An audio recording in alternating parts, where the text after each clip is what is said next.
представляет собой персональный проект «Между». Он посвящен осмыслению утраты и принятию смерти. Основой проекта является личная история художницы. Она осмысливает переживания смерти бабушки, но экспозиция представляет собой не просто разговор о личной утрате, но и размышления о смерти, ее принятии в целом. В основе выставки лежит образ портала. Наша экспозиция начинается с объекта «Все заведено», который представляет собой сердце, сшитое из советского ковра, внутри которого находится часовой механизм. Поставили мы его в начало не случайно. Выставка посвящена смерти, и заходя, зритель может попытаться отмотать время назад, но воспроизвести его дословно не получится. Мы неизбежно возвращаемся в настоящее, а также звук тикания часов напоминает нам о том, что также наша жизнь конечна. В своей практике Оля работает с вещественностью и материей как носителями смыслов и временных слоев.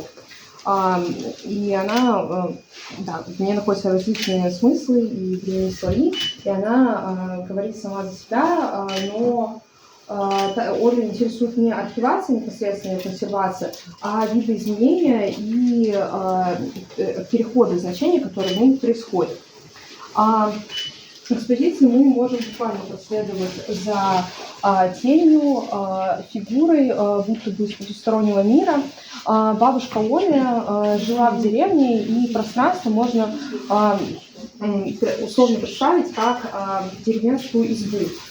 Эта часть представляет собой предбанник, а далее мы проходим в жилые помещения вместе с гостиной и детской, и также, возможно, спальней с гардеробом.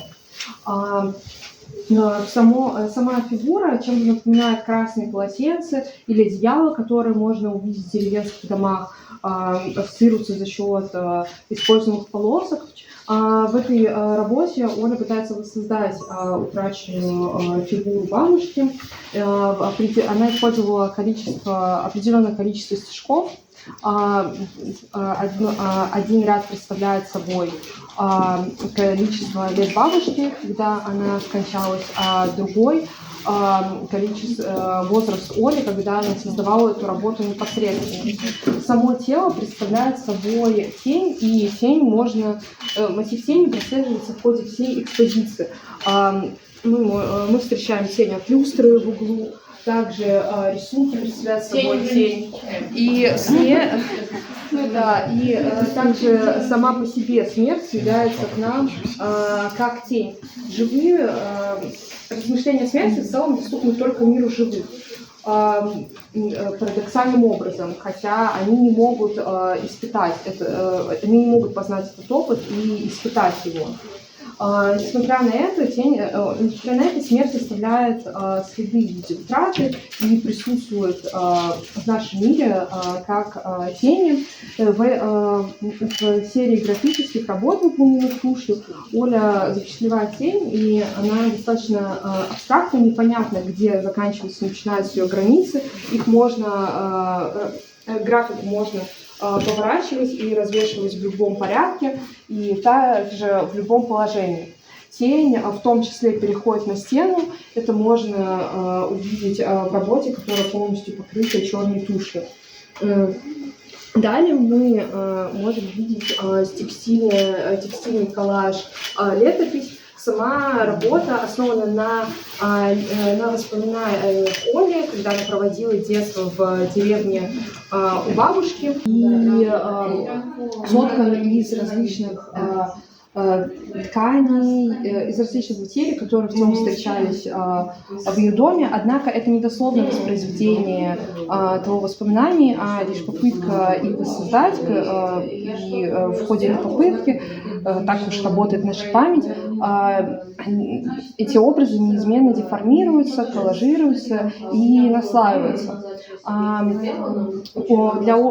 я уже говорила, Оля работает с для Оля вещи уже являются носителями смысла, и она отслеживает их изменения. И, как мне кажется, в этой работе это очень четко видно. Например, олень, который в советское время, который сейчас на коврах, и вообще советские ковры, они считались признаками и знаками благополучия, какого-то уюта, когда в настоящее время они уже скорее превратились в определенные иконы и являются символом достатка. То есть, непосредственно как советский ковер, как образ из другой эпохи, они уже говорят сами за себя. И все материалы, собранные здесь, это тоже изменили какое-то свое значение, то есть и клеенки, и ткани, которые когда-то казались условно российской модой, были повсеместны. В настоящее время, может быть, это так не кажется, но которые после распада СССР считались чем-то нелепым, некрасивым, тяжелым, дешевым. Вообще метод работы Оли в чем-то схож с советскими иконами. Во время официального запрета религиозных практик в СССР иконы все равно продолжали создаваться, несмотря на отсутствие каких-то иконописных школ. Это производство было это производство существовало, было кустарным.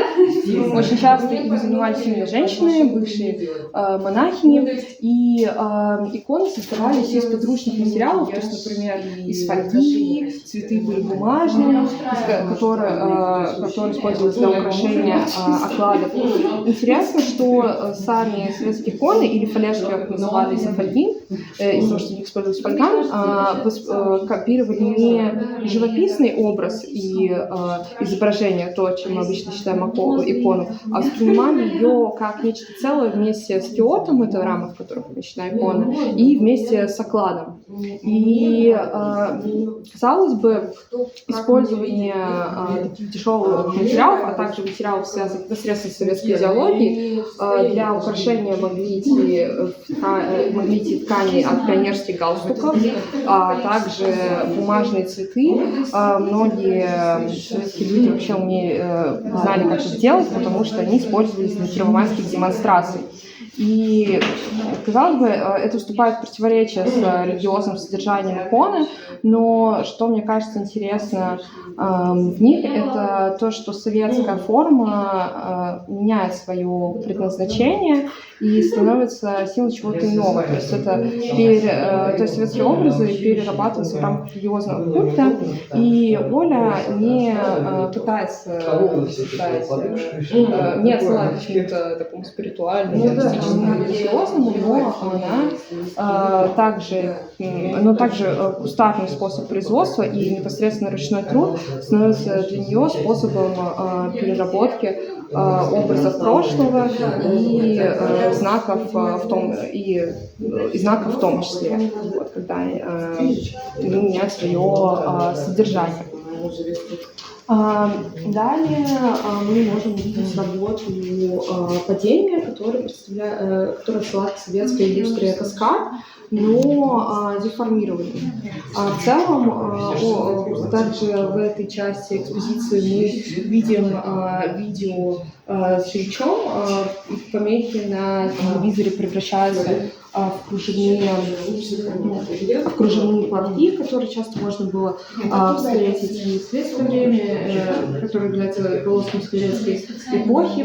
И вообще чувство утраты также провоцирует какие-то гличи или помехи в реальности, когда предметы невольно погружают нас в воспоминания или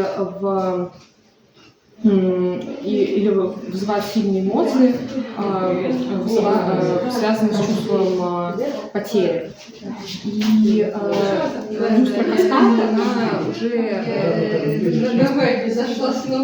люстра Каскад не представляет уже собой целостную структуру, она распадается, вместо круглых, четко идущих собой форм, она превращается в развенчивающуюся спираль, и сама форма деформирована, однако Однако висящий декор — это части реальной люстры. В таком состоянии распадающейся структуры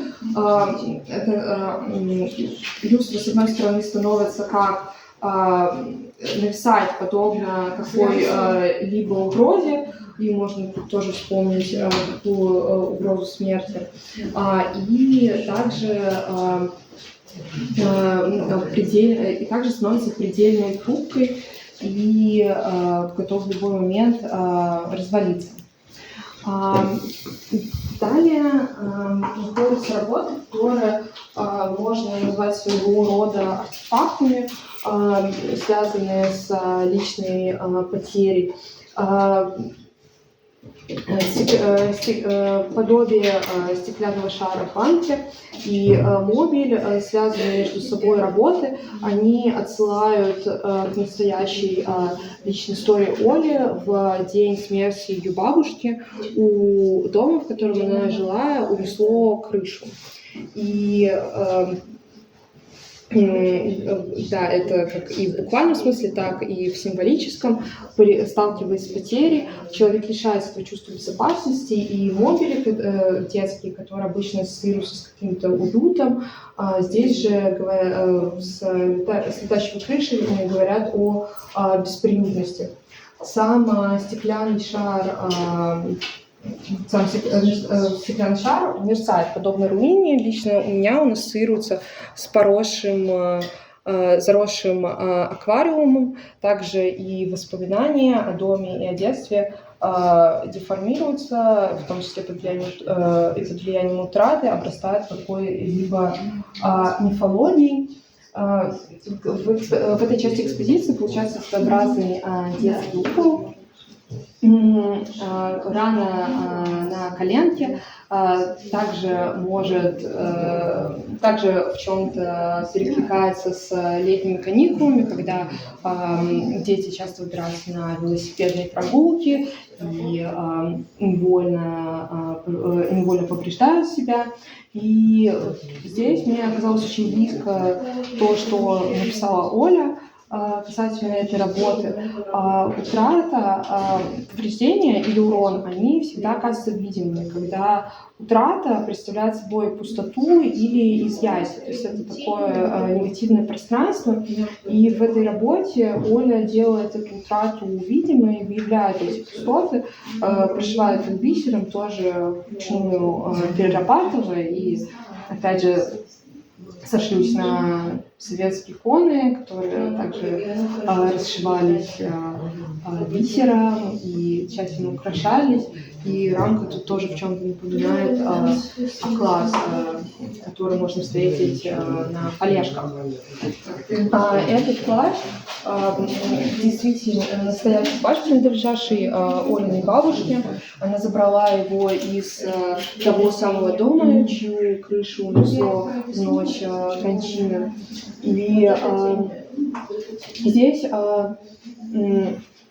объект, на который раньше не обращали внимания, он воспринимался, естественно, частью человека, приобретает свою новую жизнь и маркирует отсутствие ее владельца.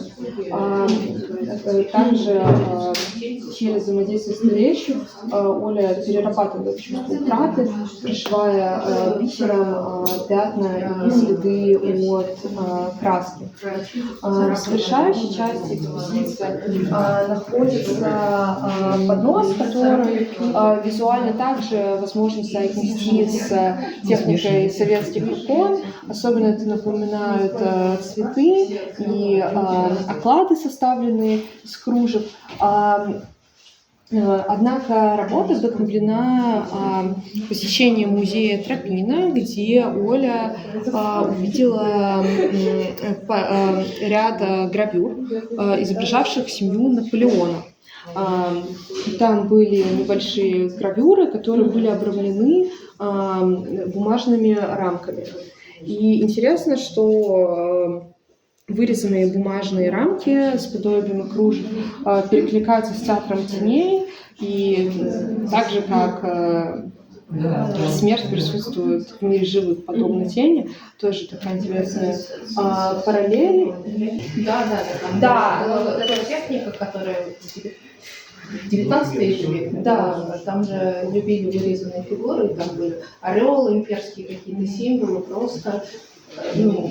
просто какие-то красивые, декоративные. И оно очень как раз композиционно вдохновило меня на эту работу. И оно тут тоже немножко сентиментально, как и в принципе вот эти вот и иконы, у них какие-то нотки сентиментальности и такой деревенской, я не знаю, романтизма определенного. Или вот в домах часто фотографии вот такие висели, они под потолком, они тоже, или стояли, они тоже такое, как сейчас воспринимаются достаточно в таком сентиментальном, романтическом образе. И лично у меня это в форме подноса ассоциируется с зернышками граната, что отсылает к мифу о Персефоне, когда она была вынуждена, когда она съев 6 зерен граната, была вынуждена проводить 6 месяцев в подземном царстве Аида и мире мертвых. Но в то же время гранат является и символом плодородия, и также жизни. То есть это, с одной стороны, предмет и увековечивает эту утрату, является персональным памятником, а с другой говорит о новой жизни в воспоминаниях и то, как ее можно, и то, как память о человеке, по сути, продлевает ее жизнь. И завершается экспозиция артефактом.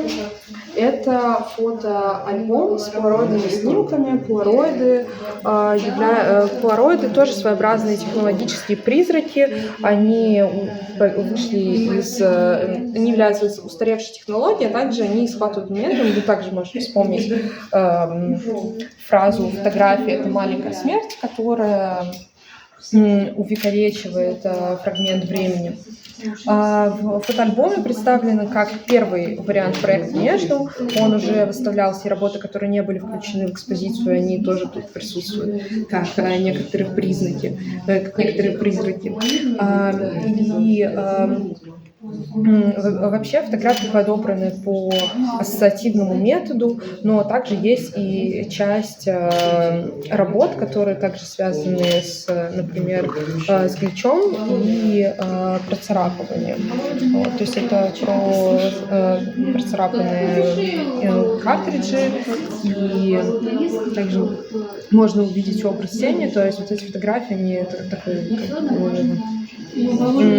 личное размышление, личный постскриптум, да, который можно встретить на полке. Вот. И многие фотографии неразличимы из конкретных мест. И здесь же присутствуют и признаки советского времени, тоже в виде материальной культуры. Например, памятники архитектуры советского модернизма, которая тоже сейчас приобретает другое значение. Вместо обещанного образа будущего мы получаем явление, наоборот, не случившееся уже до конца и уже утраченное. Спасибо. А футболка у тебя специально? Футболка частично да, частично нет. Мне просто нужна была темная футболка, там был выбор между черной с розовым, выбор между артистфридом и это. Мне кажется, это идеально. Спасибо. Просто немножко. Но она деревня ставит, мы ее на зиму все равно привозили.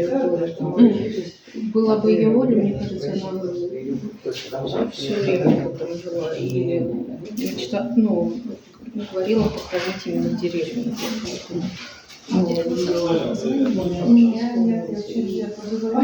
Из тех объектов, которые можно трогать, можно еще заводить сердце. Можно, да, был вопрос. Можно ли его завести? Вот. Все пошло. А там что? Там просто часы, и они шумят. Ага. Да. Поэтому она пытается биться, но не может. Бьется, но недолго.